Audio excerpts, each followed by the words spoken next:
In the Grand Kingdom of Ija, nestled within the Igbo dynasty, there was a young woman named Monica, a girl burdened with a fate she did not choose. She was 21 years old, but she had lived all her life without love, without kindness, and without a place to call home.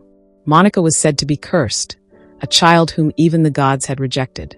From the moment she was born, her own father had spat in her face, disgusted by the sight of her.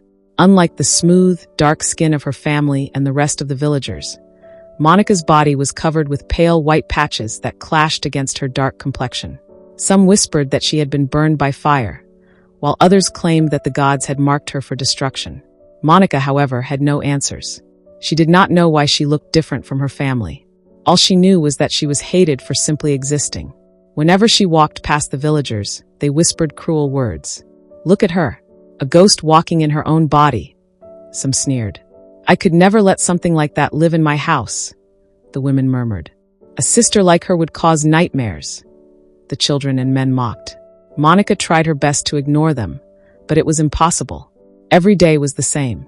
She had no one, not even her own sister Zara, was allowed near her. Their parents had warned Zara to stay away from Monica, afraid that her curse would spread to her. While Monica was rejected, Zara was adored.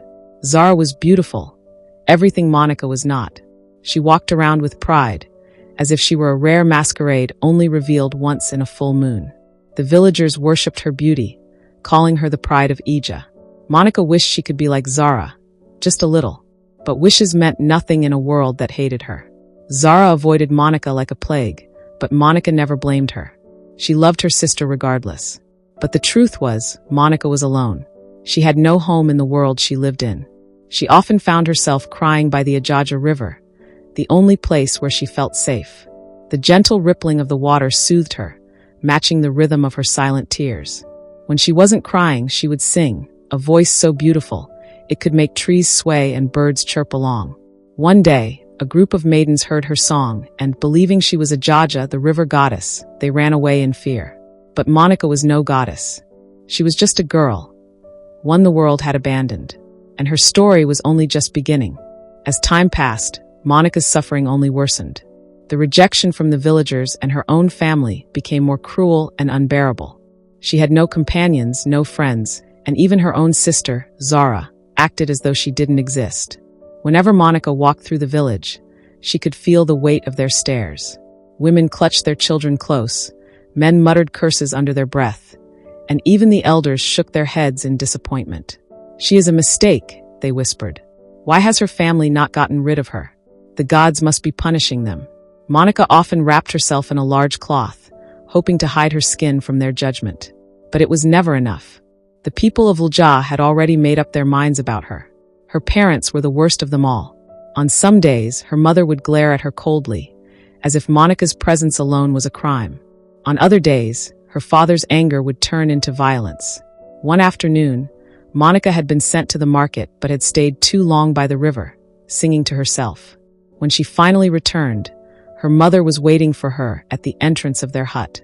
"You evil child," she screamed, grabbing a wooden spoon. Before Monica could react, the spoon came crashing down on her head. "You broke the only water pot I inherited from my mother," she shrieked, hitting Monica again and again. Monica fell to the ground, shielding herself as best as she could. But her mother was relentless. Then, as if that punishment wasn't enough, her mother picked up a shard of the broken pot and sliced it across Monica's arm. Pain shot through her body, and blood trickled down her skin. In terror, Monica ran out of the house, screaming, her tears mixing with the blood dripping from her wounds. That night, when her father returned, he declared a punishment even worse. "You will sleep outside for 2 nights, he commanded. Without food, Monica did not argue. She had no strength left to fight. And so she spent 2 nights outside, shivering beneath the stars, her empty stomach twisting in hunger. Her only comfort was the river. She walked to the Ajaja River, where she cried softly, letting the water wash over her wounded arm. "Why was I born like this?" she whispered to no one. The river, as always, gave her no answer. But fate had already begun its work. Because, in a few days, Monica's life would change forever. Monica had barely recovered from her punishment when her father summoned her early one morning. Her mother stood beside him, arms crossed, her expression blank. Get your things ready, her father said. Monica frowned. For what? You leave for the palace tomorrow morning. Monica froze. The palace? She repeated. Why? Her mother smirked coldly. You have been sold as a maid. A sharp pain stabbed through Monica's chest. Sold, she whispered. Her father's voice was final. You belong to the palace now. Prepare yourself. That night, Monica cried alone in her room. The palace of Ija was ruled by King Jaja, a man known for his cruelty.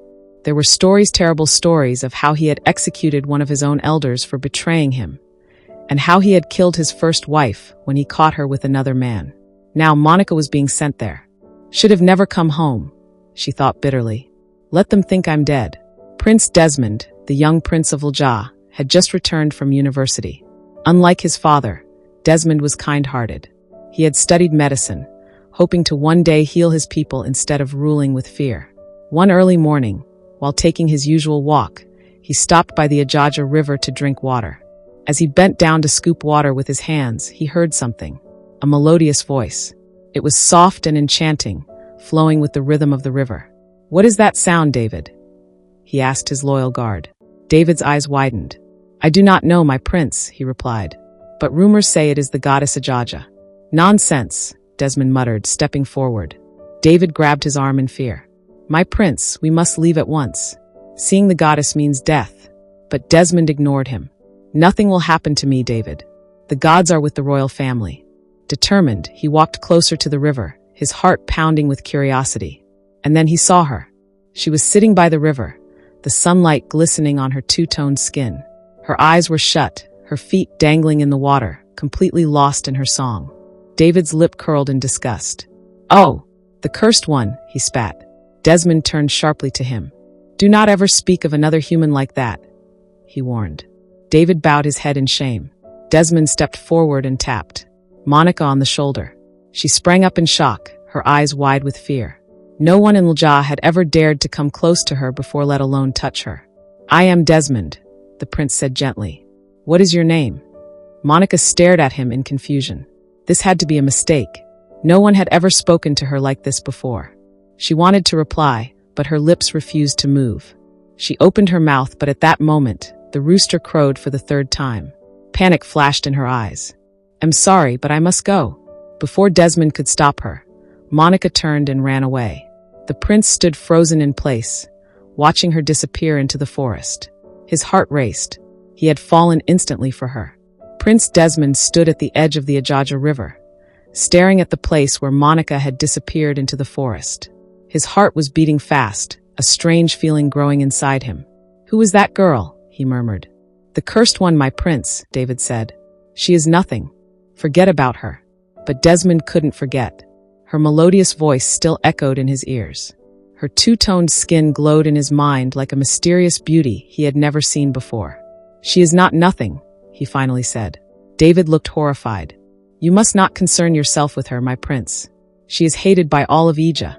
But Desmond didn't listen. As he walked back to the palace, his thoughts were only on her. Why did she run? What is her name? He needed to see her again. The next morning, Monica was taken to the palace. She didn't cry anymore. She had no more tears left to shed. She was now a maid, a servant to the cruel King Jaja. Her fellow maids were no different from the villagers.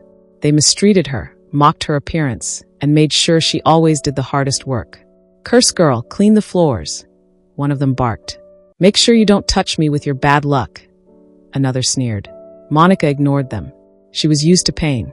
Her life in the palace was no better than before. But at least she had food to eat and a roof over her head. At night, she would sneak out to the Ajaja River, longing for the only place that brought her peace. She sang softly to the waters, letting the moonlight wash over her skin. She thought of the strange man who had spoken to her. He was different, she admitted to herself. But she knew he was not meant for someone like her. A month passed. The kingdom was filled with excitement. Prince Desmond, who had been away for an official assignment, is finally coming back, but this time, he was looking for a wife. King Jaja ordered a grand festival, where beautiful maidens would compete for the prince's heart. The news spread quickly, and every mother in Ija prepared their daughters to be chosen. But Desmond's heart was not in it. He was still thinking of the girl by the river. I must find her, he told himself. but he didn't know where to start, until fate led him back to her once again. The day of the festival arrived. The palace was decorated beautifully, and young maidens dressed in vibrant Ankara fabrics, hoping to win the prince's heart. Monica, however, wanted nothing to do with it. She wrapped herself in a faded cloth and tried to sneak out to the river while everyone was distracted. But as she slipped through the crowd, a powerful voice stopped her. "Stop!" The entire event fell silent. Monica froze. Prince Desmond stood tall, his eyes locked on her.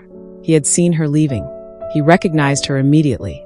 The crowd gasped as the prince walked toward Monica. Women pushed their daughters in front of him, hoping he had made a mistake. But Desmond ignored them all. His eyes were only on Monica. "Reveal your face," he commanded. Monica's heart pounded. She knew she had no choice. With trembling hands, she removed the wrapper from her face. A horrified silence fell over the crowd. "It's her! The cursed girl!" someone shouted.